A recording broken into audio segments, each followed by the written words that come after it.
मन चंगा तो कठौती में गंगा। हाँ तो दोस्तों, आज की पहेली है श्रीमान राजेश साहू जी की। क्या लिखा है इन्होंने कि मन चंगा तो खटौती में गंगा। दोस्तों, इन्होंने अपने शब्दों में लिख दिया कसौटी में गंगा। बात एक ही है दोनों। और मैं भैया आपको बताने जा रहा हूं इस पहेली का उत्तर क्या होगा। इस पहेली का उत्तर इस तरह से है, ये वो वाली बात है कि लोग कहते हैं और हम भी कहते हैं और पुराण भी कहते हैं कि ऐसा है, एक आध्यात्मिकता है कि ऐसा है इंसान तू फालतू में क्यों घूमता है। तेरे अंदर यदि विश्वास है तो सब कुछ तेरे पास है, अगर विश्वास नहीं है तो तेरे पास कुछ भी नहीं है। जैसा कि भगवान को हम ढूंढते खोजते फिरते हैं, लेकिन भगवान तो तुम्हारे अंदर ही बैठा हुआ है। ये वो वाली बात है। ऐसा ही इसमें ऐसा होता है कि रैदास भगत का आपने नाम सुना होगा। रैदास भगत भगवान के बहुत ही प्रिय भक्त थे और चार्म का काम करते थे, चमड़े का। अपने चमड़े को भिगोने के लिए वो कठौटा या कसौटा बना रखा था उन्होंने, जिसे कठौती कहते हैं, वो बना रखी थी। उसमें उस चमड़े को भिगोता था। अब क्या होता है, लोग जैसे कि पर्व आ रहा है अभी फरवरी के महीने में कि भाई भगवान शिव पर हम वो चढ़ाएंगे, अपना काबर ला करके जल चढ़ाएंगे, वो वाली बात थी। ऐसा ही कोई अवसर था, कोई कह रहा था हम अपने देवताओं को नहलाने ले जाएंगे और देवता पवित्र हो जाएंगे। इस तरह का लोगों का सोचना था।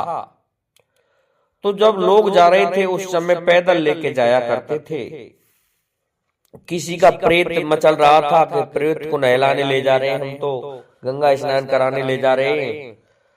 अब जब रैदास भगत अपने चमड़े के काम को कर रहा था, उस समय वो लोग वहां के निकले, कहने लगे रैदास भगत कि कहाँ जा रहे हो, कि हम तो गंगा स्नान कराने ले जा रहे हैं, हमारा देवता मचला हुआ था, अब वो सही हो जाएगा।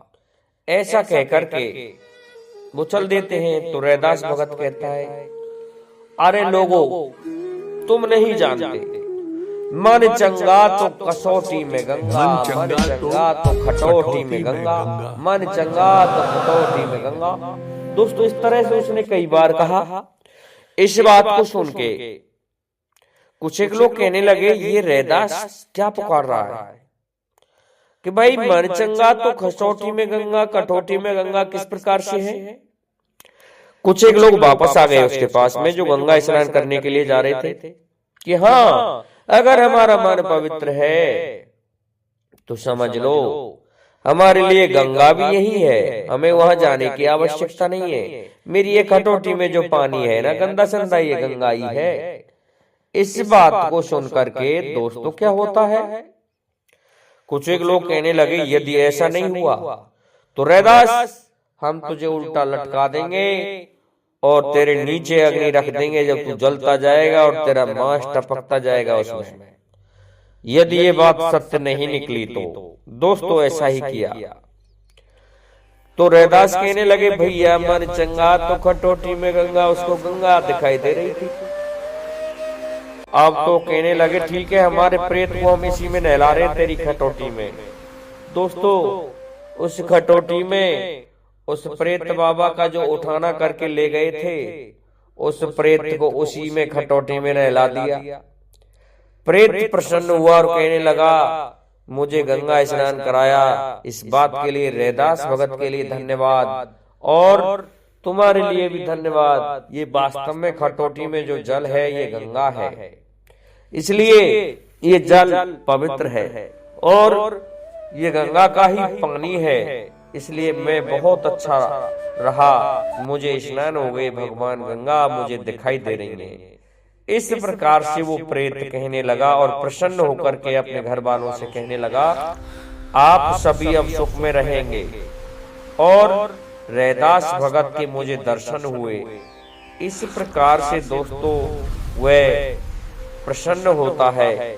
मन चंगा तो खटोटी में गंगा, मन चंगा तो खटोटी में गंगा। इस प्रकार से दोस्तों वो प्रेत भी कहने लगा।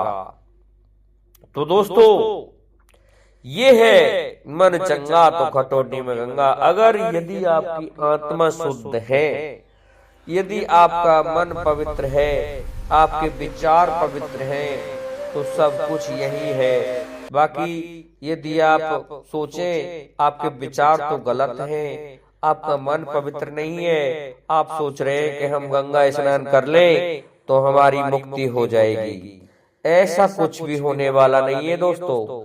देखिए कहा गया है 64 तीर्थ इसी देह में समाहित हैं। जो भी कोई देखना चाहे वो अपने शरीर में ही देख ले, इसी को शुद्ध कर ले। समझ लो सभी तीर्थों का दर्शन हो गया, सभी तीर्थों में स्नान हो गया।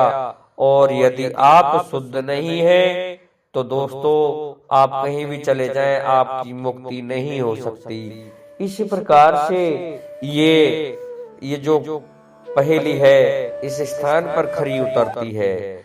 यूं तो दोस्तों इसे नास्तिकता भी कहा गया है, लेकिन नास्तिकता नहीं है दोस्तों, ये सही भी है। ये किसी भगत की शक्ति है, उसकी भक्ति की शक्ति है दोस्तों। यूं तो लोग कहते हैं कि इस देही में है, तो फिर दोस्तों गंगा स्नान के लिए अस्थियों को क्यों ले जाया जाता है? इससे क्या वो फिर पवित्र हो जाएंगे? नहीं दोस्तों, गंगा भी एक स्नान करने जाना वो अलग दृष्टि है। और ये एक भगत की भक्ति की शक्ति थी, जो उस खटोटी में गंगा जी आ गई और उसी में दिखाई देने लगी, और उसी में वो प्रेत की जो उठाना था उस प्रेत को नहलाया गया, उस ईंट को, और प्रेत प्रसन्न हो गया। तो ये उस भक्ति की शक्ति थी दोस्तों। भक्ति की शक्ति ही दुनिया में सबसे ज्यादा है। जिसने भक्ति की है उसने अच्छा प्राप्त किया है, जिसने भक्ति नहीं की है तो उसके पास में शक्ति भी नहीं है। आज भी देख रहे हो जो भक्ति कर रहा है उसके पास में शक्ति है। भक्ति सबसे बड़ी शक्ति है, इसलिए दोस्तों भक्ति करना जरूरी है। ये भक्ति पर ही कंपलसरी उतरती है दोस्तों। आज के लिए इतना ही काफी है। और देखिए दोस्तों आज हम आपको बताने जा रहे हैं, हमारा चैनल अब आपको कहानियां भी सुनाया करेगा, तो आप कहानी भी सुनते रहे इसी चैनल पर, जिससे कि आपको कुछ एक कहानियों का भी पता चल जाएगा। और धार्मिक कथाएं तो हम डालते हैं जो आप प्रत्येक दिन सुनते रहते हैं दोस्तों। जय हिंद, जय